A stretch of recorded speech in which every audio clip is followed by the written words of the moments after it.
ఇప్పుడు 30 మాసాలు గడుస్తుంది. ఒక్క ఎకరా నీరు ఇచ్చినారే? ఒక్క ఎకరానికి అని చెప్పంటూ నేను అదనంగా మా మిత్రుడు బాలకిషన్ గారు ఏదైతున్నదో గన్నేరువరం మండల కేంద్రం చేయాలని చెప్పి నన్ను ఉద్యమిస్తే అప్పుడు వినోద్ కుమార్ గారు ఎంపీగా ఉండరన్న. అప్పుడు కేసీఆర్ గారిని ఒప్పించి మెప్పించి గన్నేరువరం మండల కేంద్రం సాధించిన ఘనత సోదరుడు రసమై బాలకిషన్ అని చెప్పి అంటున్నాను. వీళ్ళ గుండ్లపల్లి గన్నేరువరం రోడ్డు మంజూరు చేస్తే 30 మాసాలు గడుస్తుందా? గుండ్లపల్లి గన్నేరువరం రోడ్డు మంజూరు చేయబడి అన్నాడు కేసీఆర్ గారు ముఖ్యమంత్రి మంజూరు చేయబడితే 30 మాసాలు గడుస్తుందా? ఏమైంది రోడ్డు అయినా అదే? నేనేమంటూ ఇప్పుడు చూస్తున్న పరిస్థితి మళ్ళా రసమ ఎమ్మెల్యే అయితేనే కానీ అది ఎత్తాడు కలవడతలేదు అని చెప్పి అంటున్నాను. ఏ కార్యక్రమమే కానీ మరి చెప్పంటున్నాను. రేవంత్ రెడ్డి గారికి ఎంతకు ఆ ఫ్యూచర్ సిటీ ఆయన ఫ్యూచర్, ఆ ఫ్యూచర్ సిటీ ఆయన ఫ్యూచర్ తప్పేదైతుందో ఈ తెలంగాణ ప్రజల భవిష్యత్తు గురించి ఆయనకు ఆలోచన లేదు అని చెప్పంటున్నా. మనంతా కులానికి ఎవరమైనా రైతాంగం ఏం చెప్పంటారు? రైతాంగం ఏంటి? వ్యవసాయం, సాగునీటి కల్పన. అదనంగా ఏదైతుందో ఈ పాలమూరు రంగారెడ్డి లేదు, కాళేశ్వరం మరమ్మతు లేదు. పండించిన పంట ధాన్యానికి ఏదైతుందో మద్దతు ధర కల్పనలో ప్రతి సంచికి 3 కిలోలంటే ప్రతి క్వింటల్కి ఏదైతుందో 5 నుండి 10 కిలోల వరకు కోత అవుతుంది, అయితే లేదే? దయచేసి చెప్పండి నేను. ఆనాడు ఏదైతున్నదో మొక్కజొన్న పండిస్తే మనం ఎంత వ్యవసాయ ఉత్పత్తులు పండిస్తే అంత సేకరించింది. ఇలా మొక్కజొన్న ఏదైతే 25 క్వింటల్ మాత్రమే సేకరిస్తాం, అదనంగా ఎంత పండించుకోవాలి మాకు సంబంధం లేదంటుండు. ఇవాళ ఏదైతుందో మళ్ళీ ఇలా తెలంగాణ భవిష్యత్తు మనకు కావాల్సింది రేవంత్ రెడ్డి భవిష్యత్తు కాదు, రేవంత్ రెడ్డి భవిష్యత్తు కాదు అని చెప్పట్టు నేను. తెలంగాణ ప్రజల భవిష్యత్తు, ఈ రైతాంగ భవిష్యత్తు మనకు కావాలి. ఈ రైతాంగ భవిష్యత్తు అది కేసీఆర్ గారితోనే ముడిపడి ఉంది, బీఆర్ఎస్ పార్టీతో ముడిపడి ఉంది అని చెప్పి మనం చూస్తున్నాం. ఇక్కడ ఉన్న అందరము ప్రతి ఇంట్లో ఒక విద్యార్థి ఉంటాడే, ప్రతి ఇంట్లో ఒక నిరుద్యోగ యువత ఉంటాడని చెప్పి అంటున్నా. తెలంగాణ భవిష్యత్తు విద్యార్థి, ఆ విద్యార్థుల జీవితాలు తీర్చిదిద్దాలి, తెలంగాణ భవిష్యత్తు తీర్చిదిద్దాలని సంకల్పంతో ఆనాడు బలహీన వర్గాలకు ఏదైతుందో జ్యోతిబా పూలే గురుకుల ఆశా పాఠశాలలు, ఎస్సీలకు ఎస్సీ రెసిడెన్షియల్ స్కూల్స్, గిరిజన రెసిడెన్షియల్ స్కూల్, అల్పసంఖ్యాక వర్గాల రెసిడెన్షియల్ స్కూల్స్, 1000 రెసిడెన్షియల్ స్కూల్స్ మంజూరు చేసిందే కేసీఆర్ గారు. 1000 అంటున్నాడు.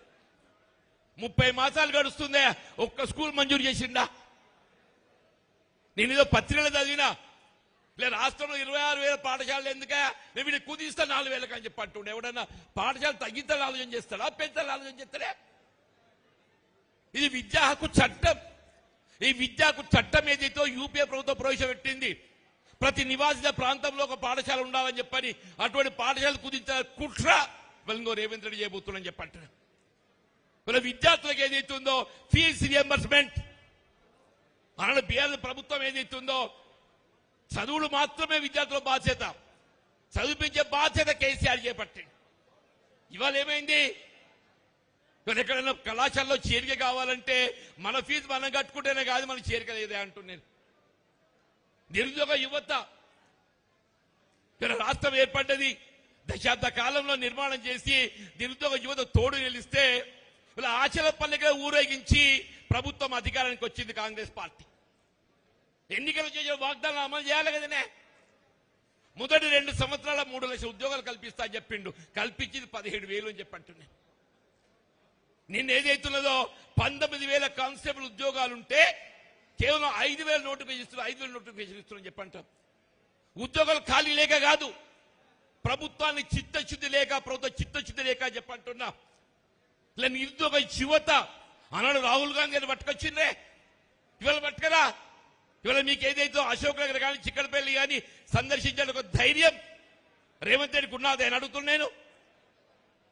ఈ రాష్ట్ర భవిష్యత్తు ఇలా బీఆర్ఎస్ పార్టీ కేసీఆర్ గారితో ముడిపడి ఉన్నది. దానికి అనుగుణంగా బీఆర్ఎస్ పార్టీ బలోపేతం ఆ దిశగా మనం కృషి చేయాలని చెప్పంటున్నా. ఇలా ఆడబిడ్డల గురించి మాట్లాడతాడే, నేను కోటీశ్వరులను చేస్తాడు, కోటీశ్వరులు కాదు లక్షాధికారులను చేయమంటున్నాను. నేను లక్షాధికారులు చేయని చెప్పంటున్నాను. నెలకి 2,500 ఇస్తా అని చెప్పిండు మా ఆడబిడ్డలకు. ఇచ్చిండు అన్నే 2,500 అంటే సంవత్సరానికి ఎంత అయితే 2,500 × 12 30,000 అవుతాయి. 30,000 ఇంటూ ఇప్పుడు 2.5 సంవత్సరాలు గడిచింది 75,000 అని చెప్పంటూ నేను ఇంకా 2.5 సంవత్సరాలు ఇంకా 75,000 అవుతాయి. ముందు ఆ లక్షల కక్కు ముందు లక్షల కక్కున ఆయన కోటీశ్వరులు లెక్కర్లేదని చెప్పంటూ నేను దయచేసి ఏదైతున్నదో ఇవాళ బీఆర్ఎస్ శ్రేణుల్లో ఉత్సాహం నింపడం, అందరినీ కార్యోన్ముఖం చేయటం. ఇవాళ ఎన్నికలు ఇంకో 2 సంవత్సరాలు ఉందా? మరి స్థానిక సంవత్సరాలు ఎన్నికలు పెడతాడో పెట్టడో తెలియదు. మరి ఇక్కడ ఈ పరిస్థితి చూస్తే వాడు ఎన్నికలు పెట్టే ధైర్యం చేస్తాడని నేనైతే అనుకోనని చెప్పి అంటుండే. ఎందుకంటే ఎన్నికలు పెడితే మాత్రం ఏదైతుందో బీఆర్ఎస్ పార్టీ జెండా ఇవాళ మండల పరిషత్లే కానీ జిల్లా పరిషత్పై ఎగరవేయబోతుందని చెప్పి అంటున్నా. రేపు రాబోయే ఎన్నిక అది ఏ ఎన్నికే కానీ చెప్పంటున్న గులాబీ జెండా ఎగరవేయటం మనందరి యొక్క కర్తవ్యం, మన బాధ్యత చెప్పని మనం చేస్తామని చెప్పంటున్నా. ఏదేమైనా మన మానకొండూరు నియోజకవర్గం ఇంత చక్కగా క్రమశిక్షణగా తీర్చిదిద్దున్నాడు ఒక రసమై బాలకిషన్ ను నేను హృదయపూర్వకంగా అభినందిస్తున్నాను చెప్పంటున్నా. రేవంత్ రెడ్డి ఏదైతుందో అని ఫ్యూచర్ లేదే, చివరికి ఏమైపోయిండో నేను హిట్లర్లు అవుతా అంటాడు. కూడా హిట్లర్ కోరుకుంటాడే? అది కాంగ్రెస్. నువ్వు ఇందిరాగాంధీ ఆదర్శంగా తీసుకుంటా అని చెప్పు, రాజీవ్ గాంధీ ఆదర్శంగా తీసుకుంటా అని చెప్పు.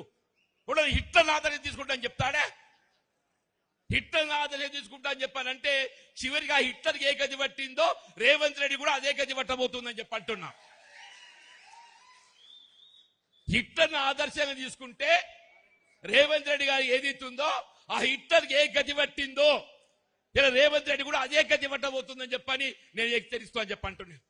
సరే ఏదేమైనా నేను మరి ఇలా ఉమ్మడి కరీంనగర్ జిల్లా నేను ఒకప్పుడు కాంగ్రెస్ పార్టీలో పనిచేసి నేను 4 దశాబ్దాల అనుబంధం చెప్పి అంటున్నా. నాటువంటి ఇమిడించుకోలేక ఇవాళ ఏదైతుందో పార్టీకి వెళ్ళి మరి అంటే ఎన్నికలు చేసి ఏ వాగ్దానం అమలు చేయకుండా ఏం చేయాలి? మరి ఇటువంటి సమయంలో నాకు చేయూతనిచ్చింది కేసీఆర్ గారు అని చెప్పి అంటున్నా. ఇటువంటి సమయంలో తెలంగాణ రాష్ట్ర నిర్మాణానికి నాకు చేయూతనిచ్చి కేసీఆర్ గారు అని చెప్పి అంటున్నా. ఇవాళ నా శేష జీవితం రాజకీయంగా ఏదైతుందో ఎంతకాలం ఉంటుందో ఈరోజు చెప్పలేము.